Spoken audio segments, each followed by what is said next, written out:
जय हिंद मेरे प्यारे दोस्तों, मैं पवन कुमार सिंह आप लोग का हार्दिक स्वागत करता हूं प्रिपरेशन विद पवन अर्थात PWP में। तो कैसे हैं दोस्तों, उम्मीद करते हैं आप लोग अच्छे होंगे, मस्त होंगे, जबरदस्त होंगे और अपने पढ़ाई को कंटिन्यू किए होंगे। चलिए दोस्तों, आप लोग के जैसा जानते हैं भारी डिमांड पर हम लोगों ने एक हिस्ट्री का जो कहते हैं बैच लॉन्च कर दिया है और इस पर आप लोग का रेगुलर क्या कहते हैं कि एक दिन के बाद पर डे एक न एक वीडियो आप लोग को देते रहेंगे क्रम बाय क्रम। और ये जो दोस्तों ये जो बैच है पूरी तरह से कहते हैं फ्री है। आप लोग को इसी YouTube channel preparation with Pawan channel पर आप लोग को फ्री और कॉस्ट पूरी तरह से प्रोवाइड किया जाएगा। ठीक है ना दोस्तों, तो इसलिए आप लोग चैनल को अगर सब्सक्राइब नहीं किया तो सब्सक्राइब कर लीजिएगा, बेल आइकन को दबा लीजिएगा। ठीक है ना। और दोस्तों याद रखिएगा, ये जो मतलब हिस्ट्री का हम लोगों ने मतलब कि कह सकते हैं सब्जेक्ट पढ़ाना जो शुरू किए हैं दोस्तों, ये देखिए किस किस एग्जाम के लिए यूजफुल रहेगा। ठीक है ना दोस्तों। और तो याद रखिएगा दोस्तों, ये जो हिस्ट्री बैच है ये जो मतलब कि हम ऑल वन डे एग्जाम को टारगेट करके चल रहे हैं। ठीक है ना। किसी स्पेशल का नाम लिखना वो कोई बहादुरी नहीं है दोस्तों। हमने क्या किया है, एक हिस्ट्री का मतलब एक बैच है जिसमें इसमें सारे सब्जेक्ट मतलब जितने भी जिसमें आप जो भी एग्जाम देते होंगे, अगर उसमें इतिहास पूछता है तो डेफिनेटली आपको फायदा पहुंचेगा। ठीक है ना दोस्तों, लाभ जरूर होगा, इसमें आप लोगों को कोई दिक्कत की बात नहीं होनी चाहिए। ठीक है। और दोस्तों आप लोग की बहुत ज्यादा डिमांड थी तो इसलिए आप लोग के बीच में हिस्ट्री का बैच आ गया है, तो इसलिए आप लोग इसको क्या बोलते हैं कि और दोस्तों को भी बच्चा बता दीजिएगा और अपने भी शेयर कर लीजिएगा। और कंटेंट की बात है दोस्तों, तो कंटेंट आप लोग खुद ही बोलेंगे, हम नहीं बोलेंगे। ठीक है ना। कंटेंट एक एक कंटेंट देख लीजिएगा, बहुत बेहतरीन और बहुत मेहनत के साथ आप लोगों के सामने हम पूरा डेडिकेशन के साथ पूरा बैच लेके आए हैं और पूरी मेहनत के लिए। ठीक है ना। और आप लोग जानते हैं कंटेंट के लिए हम जाने जाते हैं दोस्तों। ठीक है ना। तो आप लोग कहीं से भी कंपेयर कर लीजिएगा, कंटेंट में कोई कमी नहीं होगी। समझ आए कि नहीं। तो इसलिए आप लोग एकदम निश्चिंत होकर विश्वास करके पढ़ना शुरू कर दीजिएगा, इधर उधर भटकने की कोई जरूरत नहीं है। और ये आप लोगों को कंप्लीट पढ़ाया जाएगा हिस्ट्री और हमारे द्वारा ही। ठीक है ना दोस्तों, जो आप लोग नहीं जानते हैं हमारा नाम पवन कुमार सिंह है। ठीक है ना, पर जो कि वीडियो के पहले में बता दिए थे। ठीक है दोस्तों, हमारी ऑफलाइन भी क्लासेस चलती है, जो बच्चा पढ़ता है वो जानता है। ठीक है ना। जो नहीं जानता है वो जान जाएगा ऑनलाइन में भी। ठीक है ना। तो चलिए अब ज्यादा देर ना करते हुए, समय आप लोग का इंपॉर्टेंट है, समय को ध्यान में रखते हुए दोस्तों हमने बहुत कम समय में देखिएगा क्या होता है, कम समय में अधिक कंटेंट और जो एग्जाम ओरिएंटेड हो वो कंटेंट प्रोवाइड करना आज के डेट में बहुत ही कह सकते हैं डिफिकल्ट हो गया है। ठीक है दोस्तों, बहुत कठिनाई के दौर के साथ गुजरना पड़ता है दोस्तों इसको देने के लिए। ठीक है ना। इसलिए दोस्तों हम जो अपने तरीके से मतलब प्रोवाइड करवाना चाहते हैं, जो कि हमारे पास देखिए स्मार्ट बोर्ड तो है नहीं, तो इसलिए दोस्तों क्या बोलते हैं कि ये हमारे पास बोर्ड जो है अवेलेबल बोर्ड हमारे पास है दोस्तों।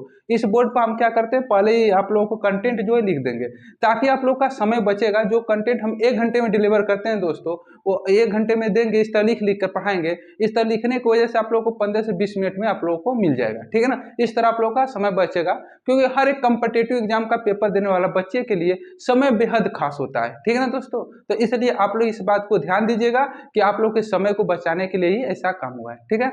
तो चलिए आइए अब ज्यादा देर ना करते हुए अपने टॉपिक को शुरू करते हैं, इतिहास। ठीक है ना। इसमें बहुत उत्सुकता है, पूरे जोश के साथ हम भी है और उम्मीद है कि आप लोग पूरे जोश के साथ हमारा साथ देंगे, क्योंकि आप ही लोग का डिमांड था कि सर जी आपने ज्योग्राफी को अपने बहुत अच्छे से समझाया है और पूरी तरह समझ में आ गया है, तो सर जी हिस्ट्री लेकर आइए, पॉलिटी लेकर आइए। हिस्ट्री जैसे ही खत्म हो जाएगा दोस्तों हम पॉलिटी भी लेकर आएंगे। इसलिए आप लोगों का कर्तव्य है कि आप लोग इसको जितना अधिक से अधिक लोगों को शेयर करें और आप और लोगों के साथ साझा करें। ठीक है ना। चलिए अब जानते हैं कि अब बात बीच में बात नहीं होगी, अब आते हैं सीधे पढ़ाई पर। ठीक है ना। चलिए ध्यान दीजिएगा दोस्तों, यहाँ पे एक शब्द हमने लिखा हिस्ट्री। अब देखिए हिस्ट्री इतिहास होता क्या है। देखिए पहले इतिहास होता होता क्या है, इसके जानने के पहले आप लोग ये जानिएगा दोस्तों कि इतिहास शब्द आया कहाँ से। ठीक है ना, ये भी जानना जरूरी है। इतिहास ये जो नामकरण हुआ है, इतिहास कहाँ से आया। ठीक है दोस्तों, देखिए इतिहास जो है दोस्तों ये यूनानी शब्द है। क्या है, यूनानी शब्द है। याद रखिएगा इतिहास जो है दोस्तों यूनानी शब्द है, और यूनानी में किस मतलब की भाषा से लिया गया है, हिस्टोरिका से। ठीक है ना, हिस्टोरिया, हिस्टोरिया। याद रखिएगा दोस्तों हिस्टोरिया नामक शब्द से लिया गया है। यूनान में एक शब्द है जिसका नाम होता है हिस्टोरिया ना, उसी हिस्टोरिया से लिया गया है हिस्ट्री। ठीक है ना। तो हिस्टोरिया नामक शब्द से लिया गया हिस्ट्री। हिस्टोरिया का अर्थ होता है दोस्तों जैसे छानबीन करना, रिसर्च करना, उसी को हम लोग कहते हैं हिस्टोरिया। जो व्यक्ति छानबीन करता है, रिसर्च करता है, उसको हम लोग कहते हैं हिस्टोरिया यूनान में भाषा में ना। तो इसलिए अब इस पर क्या बोलते हैं, रिसर्च। आप जानते हैं इतिहास का मतलब है कि रिसर्च करके उस पर लिखना, टिप्पणी करना, यानी कह सकते हैं उसका पिछले जो लिखित साक्ष्य हैं उसको पढ़ना, और उसके बाद जो लिखित पिछली जो साक्ष्य सन और ईस्वी को ज्ञात करना। इसलिए आप लोग कह सकते हैं कि क्या बोलते हैं, जो हिस्टोरिया ये शब्द है, तो किससे बनकर, हिस्ट्री शब्द किससे मिलकर बना है, हिस्टोरिया से। इतना क्लियर हुआ ना। ठीक है दोस्तों, आगे आएंगे तो आगे बढ़ेंगे जैसे ही, तो आप लोग जानते हो कि ये यूनानी शब्द है। यूनान के ही एक व्यक्ति थे जिनका नाम था हेरोडोटस। ठीक है ना, क्या नाम था वो, हेरोडोटस। इन्होंने, हेरोडोटस जो व्यक्ति थे, इन्होंने सबसे पहले फर्स्ट इन्होंने बुक लिखा था जिनका नाम था हिस्टोरिका। ठीक है ना, क्या नाम था बाबू, हिस्टोरिका। इन्होंने सबसे पहली बुक लिखी थी हिस्टोरिका। इसलिए इनको, किसको, हेरोडोटस को ही क्या कहा जाता है, फादर ऑफ हिस्ट्री, यानी इतिहास के जनक। अब आप लोगों से क्वेश्चन पूछा जाता है कि इतिहास के जनक कौन है, तो इतिहास के जनक कौन है दोस्तों, तो याद रखिएगा कौन है, कौन है बाबू, हेरोडोटस। ठीक है, कोई दिक्कत नहीं ना है, यहाँ तक क्लियर हुआ कि नहीं। इतिहास के जो है फादर ऑफ हिस्ट्री कौन है, हेरोडोटस। ठीक है ना। और आप लोग जान गए कि ये हेरोडोटस ने क्या बोलते हैं, कौन सी बुक लिखी थी, हिस्टोरिका। ठीक है ना। और ये जो क्या बोलते हैं, इतिहास शब्द जो मिला है हमको, वो कहाँ से मिला है, हिस्टोरिया से। ठीक है ना, कहाँ से मिला है दोस्तों, हिस्टोरिया से। इतना क्लियर हुआ। तो चलिए आइए दोस्तों, आप लोग, अब आप लोग को पता होना चाहिए कि इतिहास होता क्या है। देखिए, इतिहास क्या है, अतीत में घटी जो घटा है, अतीत मतलब पास्ट में, जो पिछले पीछे जो घटी है पिछले कई वर्षों में, उसे कहते हैं हम लोग इतिहास कहते हैं ना। लेकिन क्या पीछे की घटी हुई सारी घटनाएं, जो अतीत में, जो पास्ट में घट गई सारी घटनाएं, क्या इतिहास हो जाएंगी, ऐसा तो पॉसिबल है नहीं कि सारी की सारी घटनाएं इतिहास हो जाए, है कि नहीं। तो इसके लिए दोस्तों याद रखिएगा, अतीत में घटी हुई वो सारी घटनाएं जिसके साक्ष्य सबूत मिला हो या सोर्स मिला हो, उसे हम लोग कहते हैं इतिहास। ऐसा नहीं है कि आपने कुछ अपने मन से कह दिया, मन ग्रंथ, वो इतिहास हो गया, वो मान्य नहीं होगा। इतिहास को मान्य करने के लिए आपको क्या होना चाहिए दोस्तों, आपके पास कोई सबूत होना चाहिए, ठोस सबूत। ठीक है ना। तो आपके पास सबूत होना चाहिए, या साक्ष्य होना चाहिए, या प्रमाणित होना चाहिए कि ये क्या बोलते हैं कि घटी है घटना, तभी जाकर इतिहास मानी जाएगी। समझ में आया बात। तो आप लोग को समझ में आया होगा कि इतिहास क्या है। अतीत में घटी हुई वो सारी की सारी घटनाएं जिनके साक्ष्य, स्रोत या सबूत मिला है, उसे हम लोग क्या कहते हैं दोस्तों, इतिहास कहते हैं। समझ में आया ना बात। चलिए, तो इतिहास को हम लोग दो पार्ट में बांट लिए। ठीक है, किस पार्ट, कितने पार्ट में दोस्तों, दो पार्ट में। पहले को हम लोग कहते हैं इंडियन हिस्ट्री, जिसे कहते हैं भारतीय इतिहास। दूसरे को नाम दे दिया दोस्तों वर्ल्ड हिस्ट्री, जिसे कहते हैं विश्व इतिहास। ठीक है ना। तो दोस्तों याद रखिएगा, अगर आपने कॉम्पिटेटिव एग्जाम की तैयारी कर रहे हैं, वनडे एग्जाम की तैयारी कर रहे हैं, तो उसके लिए आप लोग को वर्ल्ड हिस्ट्री पढ़ने की कोई जरूरत नहीं। जो उनकी वनडे यानी मतलब कह सकते हैं एसएससी का हो गया, रेलवे का हो गया, या फिर बैंकिंग का होगा, ये जो वनडे एग्जाम होता है या स्टेट का कोई भी एग्जाम है, उसमें वर्ल्ड हिस्ट्री ना के बराबर पूछी जाती है। अगर दोस्तों आप सिविल सर्विस की तैयारी कर रहे हैं, जैसे में आप कह सकते हैं कि अगर आप मानना चाहें तो कह सकते हैं कि आप यूपीएससी कर रहे हैं, यूपीपीएससी कर रहे हैं, बीपीएससी की कर रहे हैं, इन सब में थोड़ा बहुत क्या बोलते हैं कि वर्ल्ड हिस्ट्री का रोल होता है, बहुत ज्यादा नहीं, हाँ, लेकिन रोल होता है। ठीक है ना। तो चलिए हम लोग सबसे पहले शुरू करते हैं इंडियन हिस्ट्री। जब इंडियन हिस्ट्री कंप्लीट हो जाएगी दोस्तों, तो हम लोग फिर वर्ल्ड हिस्ट्री पढ़ेंगे। ठीक है ना, कोई दिक्कत नहीं है, यहाँ तक क्लियर है। तो आइए अब हम शुरू करते हैं अपने इंडियन हिस्ट्री, भारतीय इतिहास को। ठीक है ना। भारतीय इतिहास में यानी पहले क्या था, फिर बाद में क्या हुआ, फिर कैसे अंग्रेज आए, कैसे कब्जा हुआ, कैसे मुगल ने आक्रमण किया, इन सब के बारे में हम लोग को पढ़ना है। ठीक है ना, प्राचीन और मध्यकालीन और मीडियम मतलब आधुनिक। ठीक है ना, तीनों समझ में आया दोस्तों। चलिए ज्यादा देर ना करते हुए अपने शुरू करते हैं यहाँ पर कार्यक्रम को।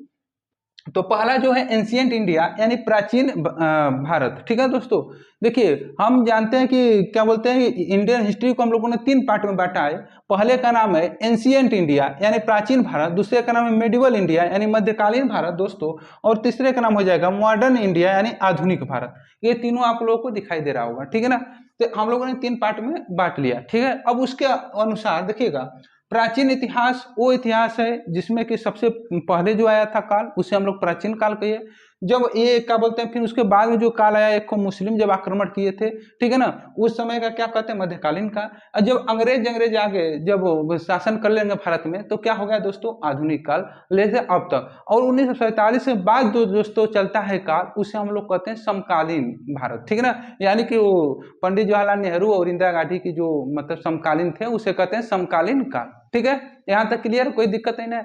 तो चलिए आइए सबसे पहले एंशियंट हिस्ट्री को जान लेते हैं, एंशियंट इंडिया को ना, यानी प्राचीन भारत। अब दोस्तों देखिएगा, इशू को आप लोग कह सकते हैं एंशियंट हिस्ट्री भी कह सकते हैं, एंशियंट इंडिया भी कह सकते हैं, कोई दिक्कत नहीं है। ठीक है, तो एंशियंट इंडिया में, प्राचीन भारत में दोस्तों हम लोगों ने तीन पार्ट में बांट लिया। ठीक है ना। पहला है प्रागैतिहासिक काल, दूसरा है आद्य ऐतिहासिक काल, तीसरा है ऐतिहासिक काल। क्या है दोस्तों? प्रागैतिहासिक काल, आद्य ऐतिहासिक काल और ऐतिहासिक काल। और याद रखिएगा दोस्तों कि जो ये प्राग ऐतिहासिक काल है, ये वो काल है जिसमें मानव को क्या बोलते हैं कि लिखित कोई भी साक्ष्य सबूत नहीं मिला है। इसमें मानव क्या होता था, पत्थरों का औजार बना के मतलब खाना बदोश और शिकारी हुआ करता था, ठीक है ना। ये लोग शिकार करके अपना पेट भरते थे और शिकार के लिए इन्होंने पत्थर का औजार, बड़ा बड़ा पत्थर का औजार का उपयोग करता था, ठीक है ना। तो इसलिए इसे कहा गया प्रागैतिहासिक। प्राग का मतलब पाषाण मतलब पत्थर, ठीक है। आद्य ऐतिहासिक दोस्तों, आद्य ऐतिहासिक काल में देखिएगा मानव ने लिखना तो सीख लिया था दोस्तों, लेकिन वो क्या बोलते हैं, ऐसा लिखा कि आज तक उसको किसी ने पढ़ ही नहीं पाया, ठीक है ना दोस्तों, समझ में आया कि नहीं। यानी कि हम मानव ने लिखना जान गया था आद्य ऐतिहासिक काल में, लेकिन आज तक उसको कोई पढ़ ही नहीं पाया, जैसे में सिंधु घाटी की सभ्यता, ठीक है ना दोस्तों। अब उसके बाद आगे बढ़ते हैं तो आप लोग जानते हैं ऐतिहासिक काल। ऐतिहासिक काल वो काल है जिसमें मानव के द्वारा जो लिखित साक्ष्य भी मिले हैं और उसको हम लोगों ने अच्छे तरीके से पढ़ भी लिया है ना, समझ में आता है, पढ़े भी हैं, ठीक है ना। तो इसलिए ये हो गया ऐतिहासिक काल। अब आप लोगों को समझ में आया कि ना, ये तीन काल था, प्राग ऐतिहासिक काल, आद्य ऐतिहासिक काल, ऐतिहासिक काल। प्राग ऐतिहासिक काल वो काल था दोस्तों जिसमें कि क्या बोलते हैं कि मानव के द्वारा न तो कोई लिखित साक्ष्य मिला है, न तो क्या बोलते हैं मिला ही नहीं, तो पढ़ेगा कैसे कोई ना, तो इसमें कोई लिखित साक्ष्य नहीं है।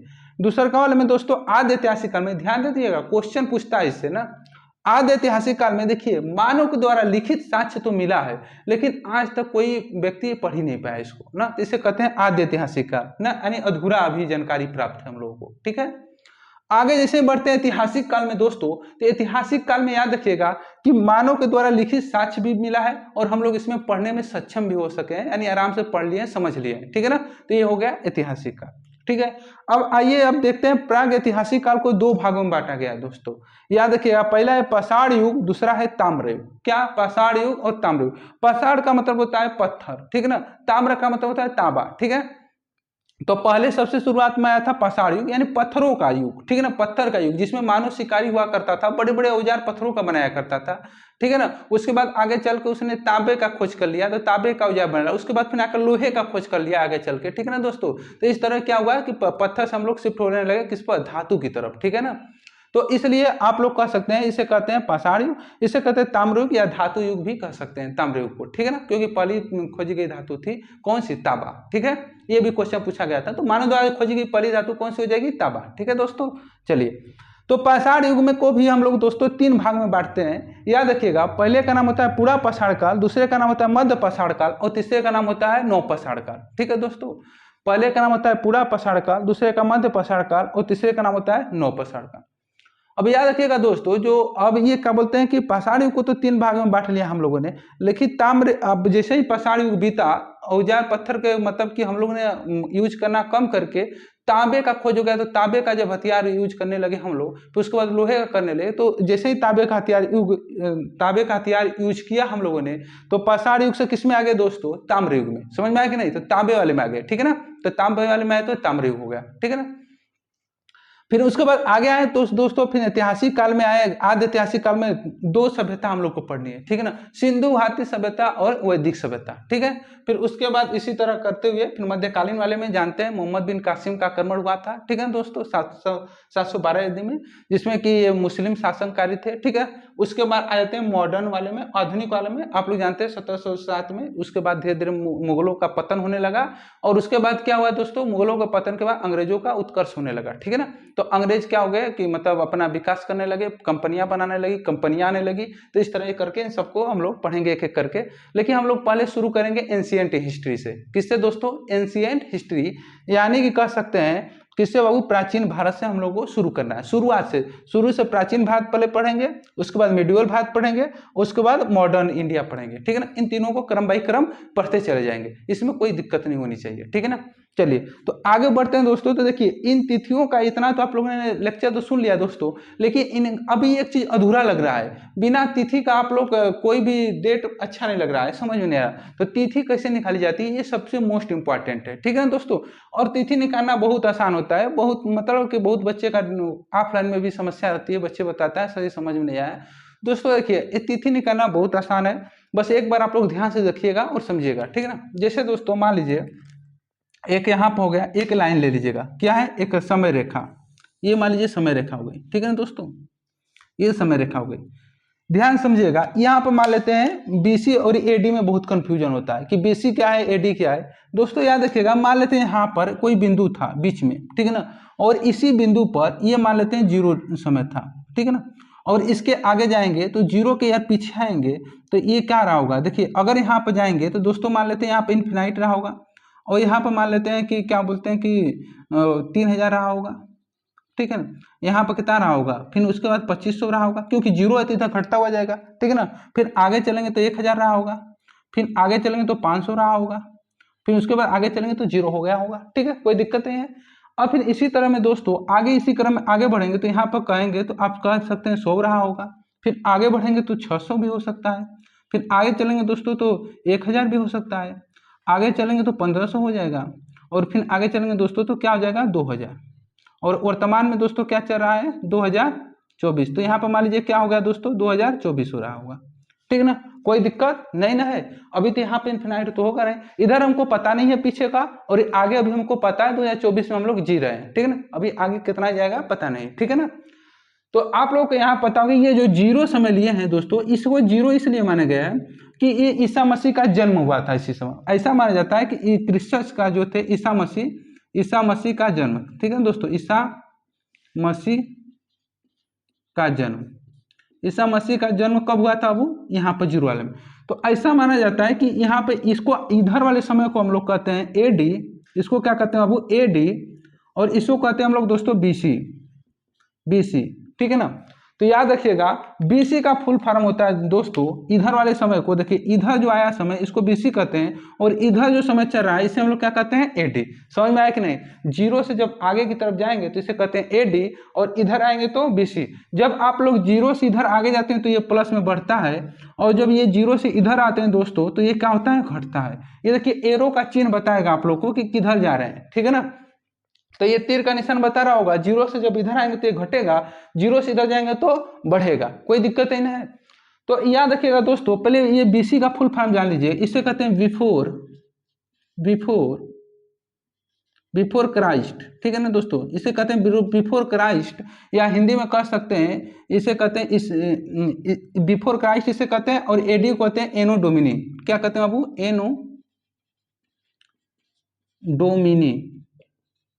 एनो डोमिनी।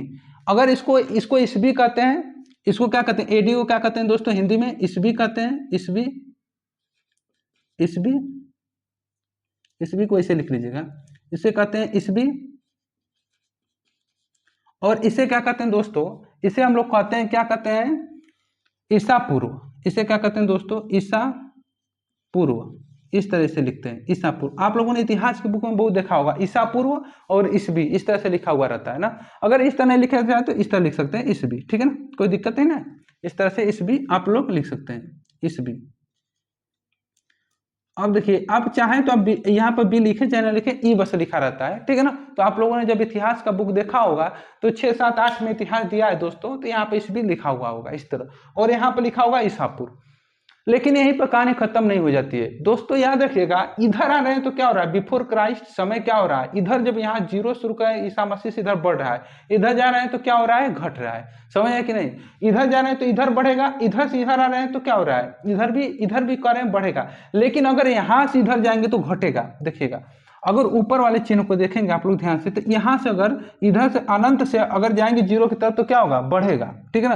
अनंत से 0 की तरफ जाएंगे तो ये घट रहा है, सॉरी देखिए अगर 0 से अनंत की तरफ अनंत से 0 की तरफ जा रहे हैं, ठीक है ना, समझिए पहले ध्यान से कि अनंत से 0 की तरफ जा रहे हैं तो क्या हो रहा है ये मतलब घट रहा है। लेकिन जैसे ही 0 से हम लोग जा रहे हैं किधर मतलब आगे बढ़ रहे हैं तो ये क्या हो रहा है बढ़ रहा है, ठीक है ना, बढ़ रहा है, कोई दिक्कत नहीं है। अगर यही दोस्तों हम कहते हैं कि बताइएगा अगर मान लीजिए आज आप लोगों का समय दिया है 2024, ठीक है ना, इस बीसी का मतलब होता है, देखिए अगर हम लिखते हैं कि 2500 बीसी, पहले देखिएगा हम लिखते हैं क्वेश्चन देते हैं 2500 बीसी। अब ये 2500 बीसी का मतलब क्या होगा दोस्तों आप लोग बताइएगा, यानी ईसा मसीह के जन्म से 2500 वर्ष पहले की बात है, यानी ईसा मसीह का जब जन्म नहीं हुआ था तब उनसे 2500 वर्ष पहले की बात है कि क्या थी सिंधु घाटी सभ्यता थी, ठीक है ना दोस्तों, समझ में आया कि नहीं। अगर यही आप लोगों को हम कहते हैं कि मान लीजिए 2024 एडी, ठीक है ना, 2024 एडी, क्या लिख दिया 2024 एडी। अब इसका मतलब ये हुआ दोस्तों कि आप लोग ये जानिए कि ईसा मसीह के जन्म के बाद क्या हो गया 2024 एडी में आ गए, ठीक है ना, समझे कि नहीं। ईसा मसीह के बाद जन्म के बाद कितना 2024 वर्ष और आगे गया, समझ में आया कि नहीं बात। ईसा मसीह के जन्म के बाद 2024 वर्ष और आगे बीत गया है, समझ आया कि नहीं। तो इसलिए दोस्तों आप लोग अगर हम पूछे कि बताइए टोटल कितने समय बीत गया 2500 बीसी से लेकर 2400 एडी तक कितने समय बीत गया, तो दोस्तों आप लोग ऐसा क्या करेंगे, पहले आप लोग क्या करेंगे, पहले बीसी से आएंगे जीरो तक यानी ईसा मसीह का जन्म हुआ था तब तक आएंगे, ठीक है ना। तब तक कितना समय हो गया था 2500, प्लस ईसा मसीह के जन्म के बाद कितना समय बीत गया तो 2024, ठीक है ना 2024। तो इन दोनों को जोड़ दीजिएगा तो आप बताइएगा टोटल समय कितना निकल जाएगा, टोटल समय, टोटल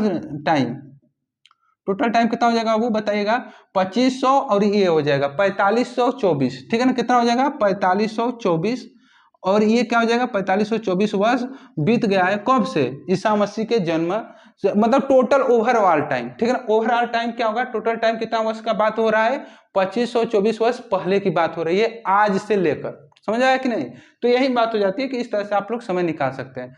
अगर बात हम कर देते हैं कि जैसे कि मान लीजिए एडी से एडी में रह गया तब सर जी, जैसे कि मान लीजिए कि हम कहते हैं कि 2018 था, 2018 तो छोटा हो जाएगा, मान लेते हैं कि 1955 था, ठीक है दोस्तों 1955 एडी से अगर कुछ नहीं लिखा है एडी में एडी तो समझिएगा कि वर्तमान की बात कर रहा है यानी ईस्वी की ही बात कर रहा है, ठीक है ना।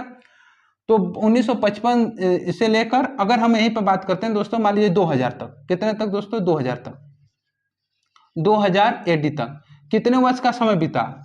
तो आप इसमें क्या करिएगा दोस्तों, इस वाले केस में जुड़ेगा नहीं, याद रखिएगा इस वाले केस में जुड़ेगा नहीं, घट जाएगा, ठीक है ना। तो आप लोग यहाँ पर देख लीजिएगा कि 1955 से और 2000 एडी तक कितने समय का अंतर है बताएगा दोस्तों, कितने समय का अंतर है, लगभग में 45 वर्ष का अंतर है, दिखाई दे रहा है कितने वर्ष का अंतर है 45 वर्ष का, ठीक है ना। यानी कि इस केस में क्या होगा घट जाएगा, यानी सेम एडी एडी रहेगा तो घट जाएगा, समझ में आया कि नहीं। अब बहुत सारे बच्चे का डाउट होता है कि सर जी क्या बोलते हैं कि 2500 बीसी बढ़ा है कि 1000 बीसी, तो जाहिर सी बात है दोस्तों देखिए अगर आप यहाँ से चलेंगे तो यहाँ पर हम लिख देते हैं 500 बीसी, 500 बीसी, तो इसका मतलब ये हुआ कि ईसा मसीह जन्म से 500 वर्ष पहले की बात है। अगर यहाँ पर 1000 बीसी लिख देते हैं तो ईसा मसीह के जन्म से 1000 वर्ष पहले की बात है, ठीक है ना।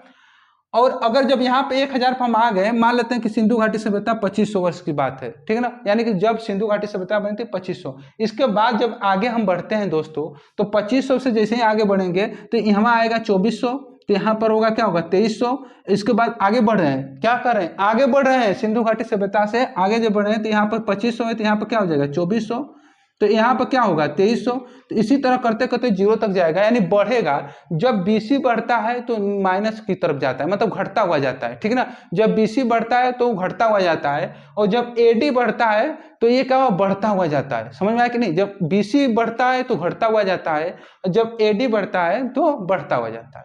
उम्मीद करते हैं कि आप लोग को ये बात समझ में आई होगी, डेट नहीं करना, ठीक है दोस्तों। तो आइए देख लेते हैं कौन सा डेट कब पढ़ा था।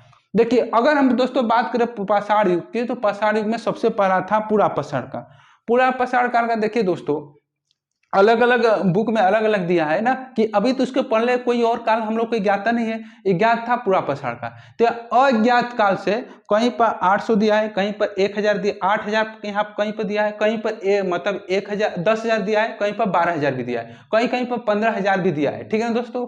तो इसलिए आप लोग कह सकते हैं पूरा पाषाण काल में जो ज्यादातर मान्यता दी जाती है अज्ञात काल से 8000 बीसी तक, ठीक है ना दोस्तों। अज्ञात काल से 8000 बीसी तक पूरा पाषाण काल था। मध्य पाषाण काल दोस्तों 8000 बीसी से 4000 बीसी तक था। इसका मतलब ये है मध्य पाषाण काल में कि मतलब कि ईसा मसीह के जन्म से 8000 पहले से लेकर ईसा मसीह जन्म के 4000 पहले तक क्या था मध्य पाषाण काल, ठीक है ना। उसके बाद आता है नव पाषाण काल दोस्तों। नव पाषाण काल 4000 बीसी से लेकर 2500 बीसी तक था, ठीक है ना। कितने तक दोस्तों 4000 बीसी से लेकर 2500 बीसी तक क्या था नव पाषाण काल। उसके बाद दोस्तों आप लोग जानते हैं सिंधु घाटी की सभ्यता का शुरुआत होता है और सिंधु घाटी की सभ्यता का जो काल पीरियड था दोस्तों 2500 बीसी से लेकर 1750 बीसी तक था। ये डेट भी याद रखिएगा, पूछा जाता है, ठीक है ना। उसके बाद दोस्तों वैदिक सभ्यता का शुरुआत होता है जो कि 1500 बीसी से लेकर 600 बीसी तक था। आप लोग कहेंगे सर जी यहाँ बताइए 1750 के बाद 1500 BC कहाँ ले आ गया, बीच में वाला समय कहाँ गया। तो दोस्तों आज तक कोई इतिहासकार बता ही नहीं पाया कि क्या बोलते हैं कि बीच का समय कहाँ गया है, ठीक है ना दोस्तों। तो ये अभी ज्ञात नहीं किया गया है ना। अगर ज्ञात मान लीजिए अभी खोज हो रही है, अगर मिल जाएगा बाद में तो आप लोग बाद में पढ़ सकते हैं, ठीक है ना, लेकिन अभी तक ये ज्ञात नहीं है, ठीक है ना। चलिए आगे बढ़ते हैं। उसके बाद फिर दोस्तों हम लोग जानते हैं फिर मध्यकालीन ऐतिहासिक काल पढ़ेंगे 600 BC से लेकर 712 AD तक। 600 BC में आप लोग जानते हैं 16 जो महाजनपद आए थे उन सबका खोज हो गया था, राजा थे, और ये पूरी तरह से क्या था, हिंदू शासक था। क्या आप लोग जानते हैं दोस्तों कि क्या बोलते हैं कि प्राचीन भारत पूरी तरह हिंदू शासित मतलब कि आर्यवर्त का था, ठीक है ना। तो इस तरह से कह सकते हैं कि पूरी तरह हिंदू शासन था, ठीक है। उसके बाद मध्यकालीन भारत में दोस्तों जानते हैं 712 AD से लेकर 1707 AD तक क्या था, मध्यकालीन भारत चला। तो इसमें दोस्तों याद रखिएगा 1712 जो क्या बोलते हैं AD था दोस्तों, इसमें मोहम्मद कासिम ने सबसे पहले मुस्लिम आक्रमणकारी ने आक्रमण किया था किस पर, भारत देश पर, और वो सफल भी रहा था, ठीक है ना। तो इसलिए दोस्तों इसलिए इस पर किसका राज चलने लगा, मुस्लिम शासक का, ठीक है ना। तो मध्यकालीन भारत में मुस्लिम ने राज किया। उसके बाद आगे चलेंगे दोस्तों आधुनिक भारत, तो 1707 AD से लेकर 1947 AD तक चला। इस पर क्या बोलते हैं कि अंग्रेजों ने राज किया, ठीक है ना दोस्तों। अंग्रेजों मुगलों का पतन होने लगा, फिर अंग्रेज क्या हो गए, अपने उत्कर्ष पर हो गए, फिर अंग्रेज किए, ठीक है दोस्तों। तो उम्मीद करते हैं कि आप लोग की जो बातें थी समझ में आई होगी। अब इसके बाद हम लोग मिलेंगे नेक्स्ट वीडियो में, और उसमें हम लोग दोस्तों इसी तरह क्रम बाई क्रम आगे पढ़ते रहेंगे। उस वीडियो में हम लोग पढ़ेंगे कि मतलब सोर्स क्या है, मतलब कहे थे ना इतिहास को जानने के लिए सोर्स की जरूरत होती है, तो वो सोर्स कौन कौन से हैं, ठीक है ना, समझ में आया कि नहीं। तो उम्मीद करते हैं दोस्तों आज आप लोगों को समझ में आया होगा। फिर हम लोग मिलेंगे नेक्स्ट वीडियो में। आज के लिए इतना ही, धन्यवाद, थैंक यू सो मच। बस इसी तरह प्यार एंड सपोर्ट बनाए रखिएगा दोस्तों, धन्यवाद।